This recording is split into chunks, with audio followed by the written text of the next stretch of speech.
It's time to get gothic. If you are like me and got utterly obsessed with the Interview with the Vampire show and the whole gothic vibe, and are still obsessed all these months later and want books that match that, this video is for you. However, if you're wondering what gothic literature even is, it is a genre that combines dark elements, spooky settings, conflicted and disturbed characters, and it puts them into a whimsically horrific story. Some common themes and elements in gothic literature are the intense feeling of mystery and fear, a haunting and ominous atmosphere and setting, the supernatural, whether that be vampires, spirits, witches, etc., and occasionally murder. Here are some movie and TV show examples so that you can visualize exactly what I mean by gothic. Of course, Interview with the Vampire, the TV show that has become my whole personality. Penny Dreadful. This one pulls from a lot of different classic gothic novels like The Picture of Dorian Gray, Frankenstein, Dracula, and things like that. The Invitation. If you haven't seen this yet, what are you doing? Crimson Peak. Even The Addams Family and Rocky Horror Picture Show, because gothic media can be fun too. Eve's Bayou, The Gift, and The Skeleton Key are all examples of Southern gothic media. We're gonna always love Papa Justified and Mama Lucille over here. The Skeleton Key is my movie. Now that we have a good understanding of what gothic is, let's get into some book recommendations. Every single book that I'm going to mention right here is a book that I have enjoyed. But I'm saving the best of my recommendations for last, so make sure that you keep watching. Up first, we have Heart Hunt Havoc by Freydis Moon. This is a horror romance with a sentient haunted house, a trans man lead exorcist, a non-binary love interest with some secrets, brujeria as well as Catholic mysticism, and angel lore and demonology. With all those different fun and spooky elements in a book, you know you gotta read it. Next, we have Catherine House by Elizabeth Thomas. This is a novel set within a secluded elite university and following a curious, rebellious undergraduate who discovers a shocking secret about an exclusive circle of students and the dark truth beneath her school's promise of prestige. It's been a long time since I read this one, but I definitely remember how creepy and mysterious it was. The gothic vibes were definitely there, and it's given dark academia as well. I will say that there was one important aspect of this book that I found to be pretty confusing, and I know other people have as well. Like, I couldn't exactly picture what was being described. But I'm one of those people that can kind of just go with the flow sometimes and just read through even though I'm confused, if I'm enjoying the vibes. And I was definitely enjoying the vibes. But this novel might not be for everyone because of that. Next, The Last Tale of the Flower Bride by Roshani Chokshi. This is a story about a marriage that is unraveled by dark secrets, a friendship cursed to end in tragedy, and the danger of believing in fairy tales. The writing in this was just so gorgeous. If you're looking for a book where you can just get lost in the beautiful writing style, this one is for you. But I will say that not a whole lot happens in this novel. It's basically a character study with gorgeous writing. So if you're looking for action or even horror, this one probably isn't for you. But if you want to admire the writing, it definitely is. Music of the Night by Angela J. Ford. Phantom of the Opera meets Beauty and the Beast in this fantasy romance, featuring a haunted tower, a mysterious instructor, and the lure of the music of the night. We have more beautiful writing in this novel. Honestly, all these recommendations have beautiful writing, because that's the key to a great gothic novel. The writing is everything. And this book has a whole series of gothic romances. So if you enjoyed the first book, there are 4 other books to go read right after that, which I will be getting to very soon. I need to continue the series myself. This started off as a prop, but now I actually need it. The Spite House by Johnny Compton. This is a story about a man who willingly stays in a haunted house where he gets paid to document paranormal activity. But he's not just there for fun. He and his family have some secrets that led them there for answers. Will they find those answers? Will they even make it out alive? This novel was very suspenseful. There were so many secrets, and it just really had me like, girl, what's going on? It also had characters you care about, and it was very quotable. I highlighted a lot while reading this. I will warn y'all that I was left with questions at the end. One storyline felt incomplete to me. They didn't get all the answers that they came there looking for. We just gonna say that. But I still really enjoyed this novel. She is a Haunting by Trang Tran Tran. A house with a terrifying appetite haunts a broken family in this atmospheric horror. And this was described as Haunting of Hill House set in Vietnam. This had really engrossing writing and an engrossing atmosphere. It had lovable characters. Jade is definitely one of my favorite characters of all time. She was so like petty and angry, but she had a great reason. So I'm here for it. And if you're into bug horror, you'll love this one. That's all I'm gonna say. Linghun by I Zhang.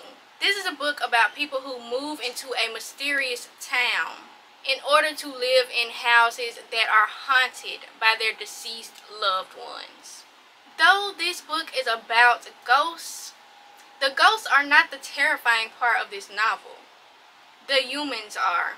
The horror of this book is the things that grief can make you do. Cause people will do some wild things to get into these houses. That's all I'm gonna say. If you're looking for an emotional horror, this one is definitely for you. In the House of Transcendence by Amanda Ross. About Zora, a necromancer, who has always been scared of her ability to talk to the dead, until she meets a fellow witch named Birdie, who offers to introduce her to the world of queer black witches. But it's under one condition. Birdie needs to solve her fiance's murder, and she needs a necromancer to do that. This one is Southern Gothic, set in Savannah, and it's witches. What else do you need to know? And if you want a less dark Gothic book, this is a perfect one for you. But it's still kind of dark though. There is like murder and necromancy. That's not that dark to me. Maybe I'm weird. I don't know. That's not bad. Mexican Gothic by Silvia Moreno Garcia. I know everyone has read this book, and the hype is well deserved.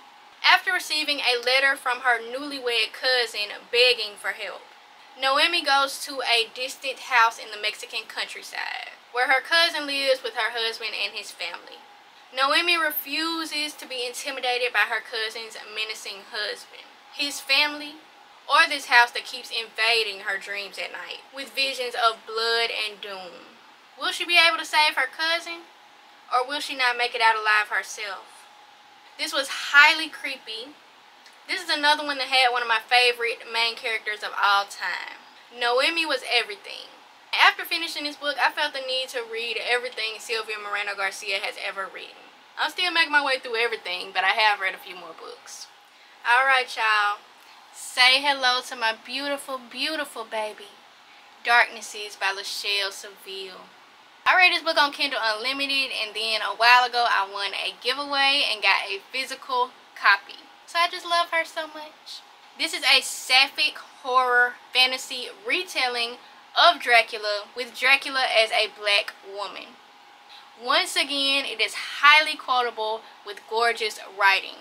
I actually need to make the time to annotate this soon. I have a whole bunch of highlights on Kindle for it, so I need to transfer them to the physical copy.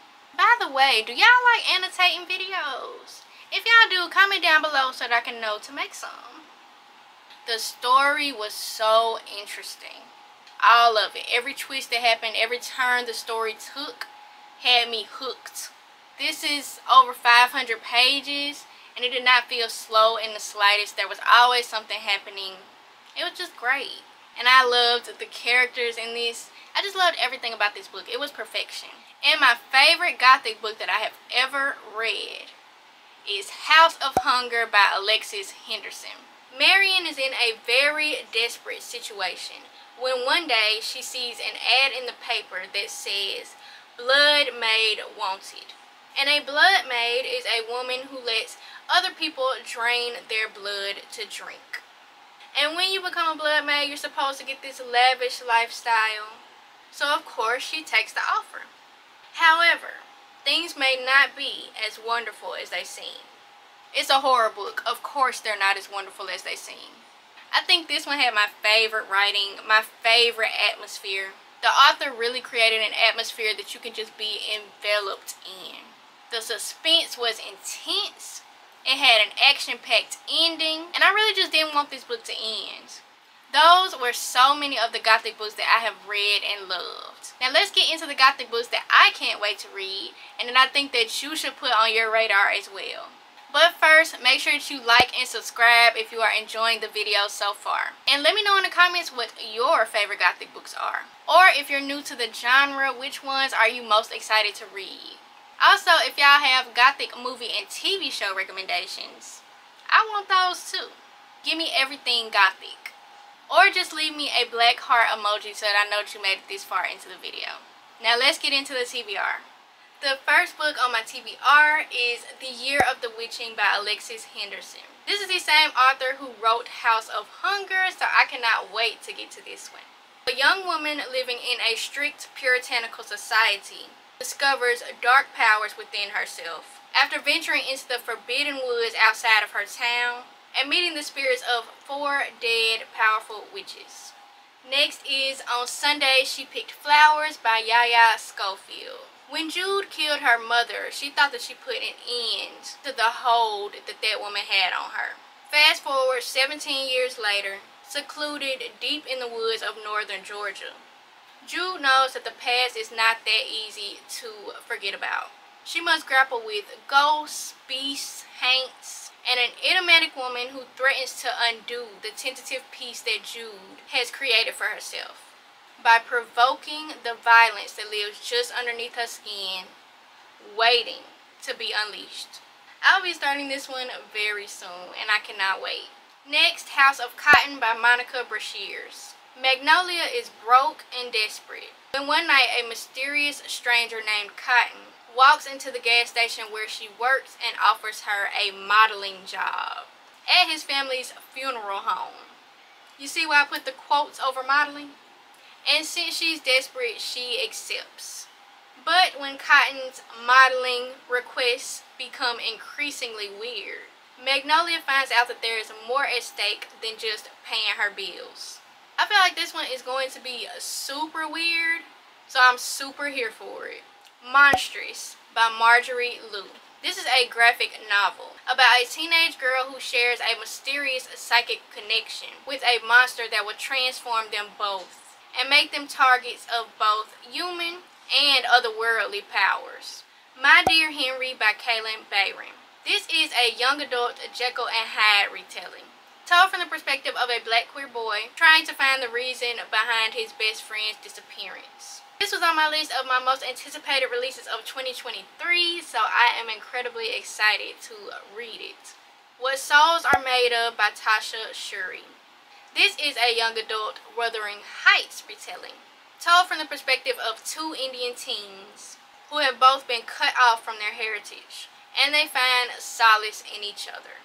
Both of the 2 books that I just mentioned are a part of the Remixed Classics collection, where marginalized authors reinterpret classics through new lenses. I did not enjoy the original Jekyll and Hyde or the original Wuthering Heights, but I feel like with these fresh perspectives, I will enjoy them much more. St. Juniper's Folly by Alex Crespo. This is a queer young adult mystery about a teenager stuck in a mysterious haunted mansion in the woods, and the boy and the witch determined to get him out. I'ma always love a good haunted house story. Within These Wicked Walls by Lauren Blackwood. This is an Ethiopian-inspired Jane Eyre retelling about an exorcist who is hired to cleanse homes of the evil eye. But when Magnus Rochester hires her, she realizes that this house is beyond her help. If she stays, she could die. But can she leave Marcus to live in this cursed house alone? I mean, I could, but hey, if he don't want to come, I am not dying for him. I don't know him like that. The Night Wanderer by Drew Hayden Taylor. This is a vampire story about a family who unknowingly rents a house in their home to a vampire. So when the daughter Tiffany decides that life is too much to handle right now and flees into the bush, a chilling encounter between her and her vampiric housemate changes everything for both of them. I love vampires. So any Gothic book about vampires is on my TBR. I want to read it. Rootwork by Tracy Krauss. This is a Southern Gothic coming-of-age horror featuring hoodoo and rootwork magic, and that explores the strength of family and the darker sides of the hearts. So I don't know much about this one, but even from that vague description that I have, I am very intrigued. Gothic Lit is really my favorite subgenre. When I read these books and watch these shows and movies, it's like I can't breathe, but in a good way. Like I'm so engrossed in the story, the writing, the atmosphere, that I just forget to take a breath. Here I am being dramatic just like the writing in all these books. I love that for me. If you want to see some non-Gothic book recommendations too, check out this video full of queer books that do not get enough love. See you there!